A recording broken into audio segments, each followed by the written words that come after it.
Hello and welcome to Rings Check. I'm Barry and today we're going through the third scenario of sorts for Lord of the Rings living card game saga. This is a print on demand scenario that inserts in between the first and second ones that you would get in the box set normally, and tells a little bit of the tale before the Hobbits reach the prancing pony in Bree. So, after being rescued by Tom Bombadil in the Old Forest, which was the last scenario, the four hobbits stepped over the wide stone threshold and stood still, blinking. And that is how they arrive to the house of Tom Bombadil and meet his fair lady Goldberry, daughter of the river. Tom invites them to eat and drink, but Goldberry reminds Tom that they must be tired and to help them refresh before eating, which he does. And though the hobbits ate as only famished hobbits can eat, there was no lack. So they had an evening meal where even hobbits' appetites were sated.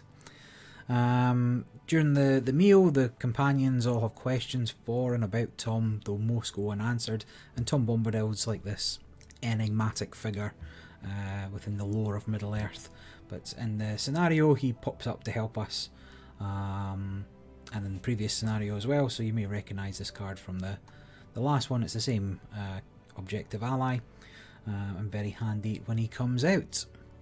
So after the night's rest, next day is rainy, and instead of travelling on in the rain, the party spend the day with Tom, going over tales and telling stories and listening to stories from Tom and singing songs and learning songs.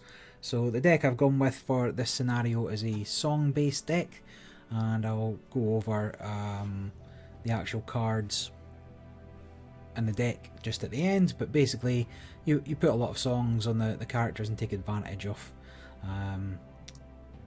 some of the benefits of having them attached, not least of which being able to ready each hero with a song attachment.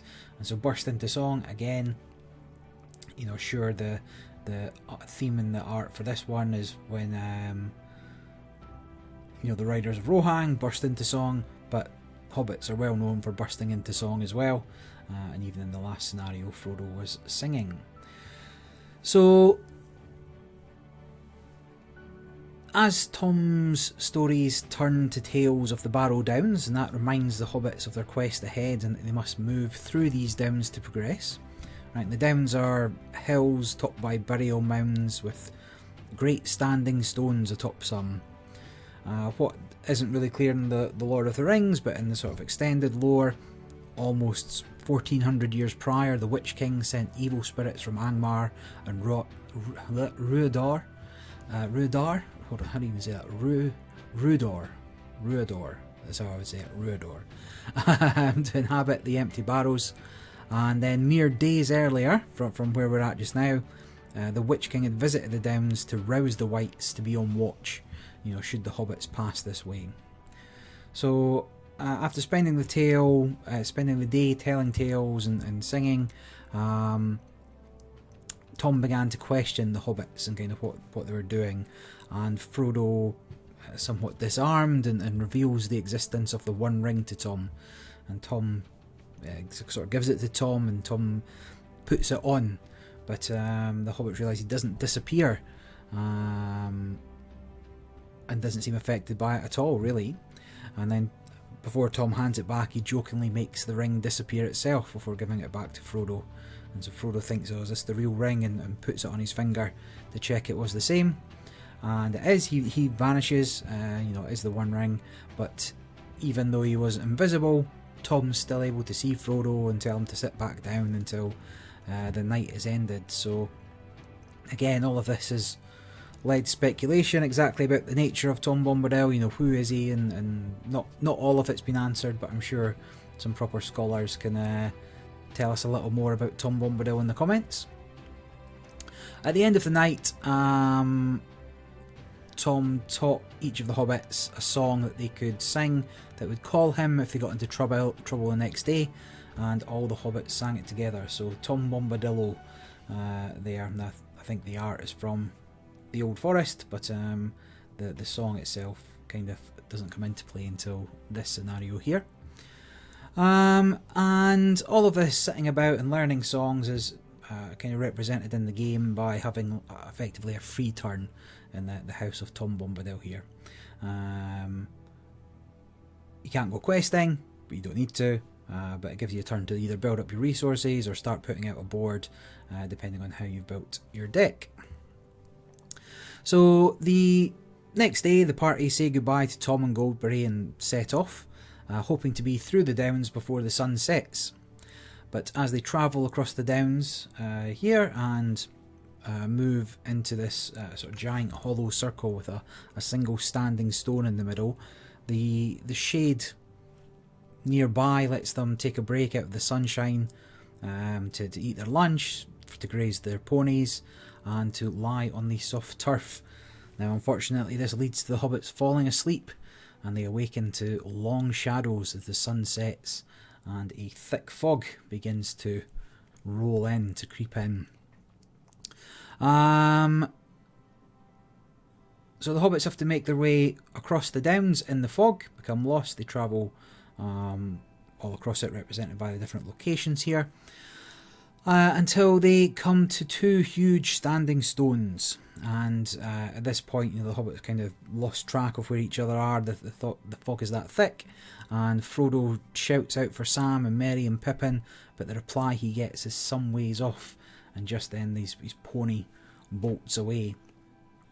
You'll see here I've included some spirit cards actually, so maybe it's worth highlighting while I have an opportunity to use them. The Song of Travel provides a spirit resource icon, and Fireside Songs, Hobbit Pony, and Unexpected Courage are just a few things thrown into the deck. But anyway, as Frodo shouts and gets a response, his pony bolts away, and he has to stumble across the Downs to try and find them, heading towards the reply that he got, until he comes across a great barrow. So barrow, just like this burial hillock there, and when he gets there, he shouts out, "Where are you?" And then in reply, excuse me, in reply he hears, "Here," said a voice deep and cold. It seemed to come out of the ground. "I am waiting for you." Pretty ominous, pretty scary. So Frodo falls to the ground trembling and looks up to see a tall dark figure like a shadow against the stars. And then an icy touch froze his bones and he remembered no more. So after being captured, he comes to inside the barrow, and they're trapped inside the barrow. Beside them are Merry, Pippin and Sam.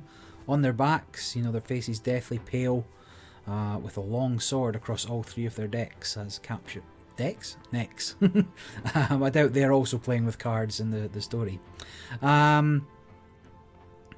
So that's represented in the art here, and perfectly captured. And as he's lying there and as he's coming to, he suddenly hears this dreadful song. So this whole scenario is kind of song driven, right? So I just wanted to have song cards in my deck for this one.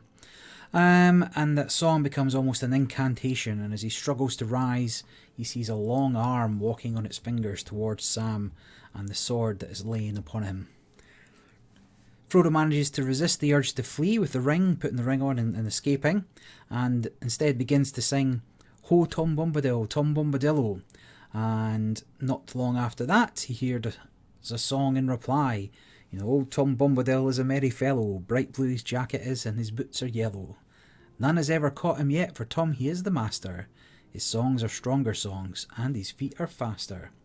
And here we get Tom Bombadil. So the scenario itself has this Tom Bombadil. I've put in a couple of Tom Bombadillo songs because that will let you shuffle an additional Tom Bombadils into the deck, so you got a better chance of seeing them, and you see the stat lines the same.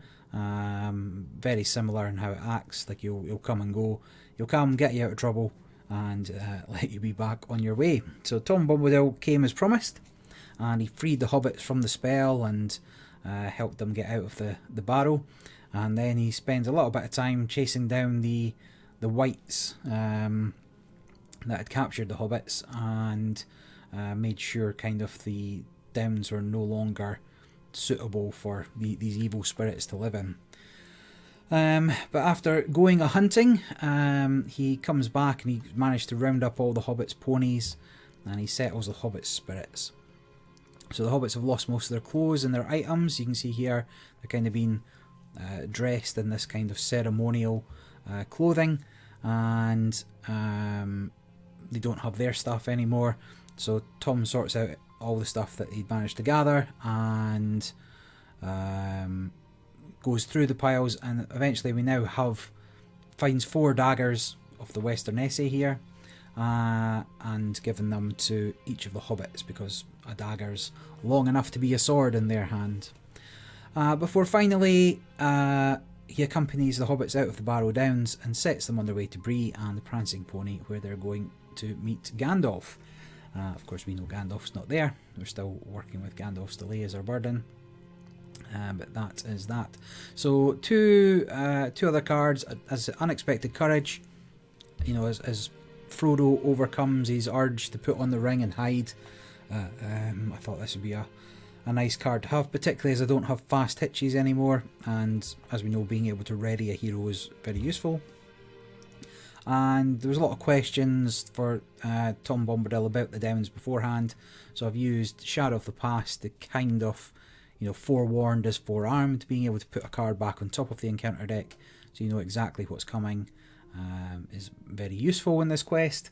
But overall, it's not too difficult a quest. There are times when the wrong card comes up, the Great Barrow comes up, and you lose your questing power and you have to create your own staging area. Much more bothersome in a multiplayer game, but not too unnavigable. Is that a word? Doesn't feel like it. Not too difficult to overcome in a solo playthrough of it. Otherwise, the cards are very similar to what we've had before. If a particularly nasty early white comes out, got a couple of close calls just to perhaps mitigate damage. Hobbit cloaks at this point still for defense. Let's in fact go over the deck. So if we have a look here, very light on allies. This is quite punishing for having or paying for allies, because when you end up in the Barrow-down, you can't really have allies. It's just back to your heroes. So it's more really the thought of Rosie again. I'm going to keep using her, even though she's not that useful in this scenario, to be honest, and you could replace her if you wanted to.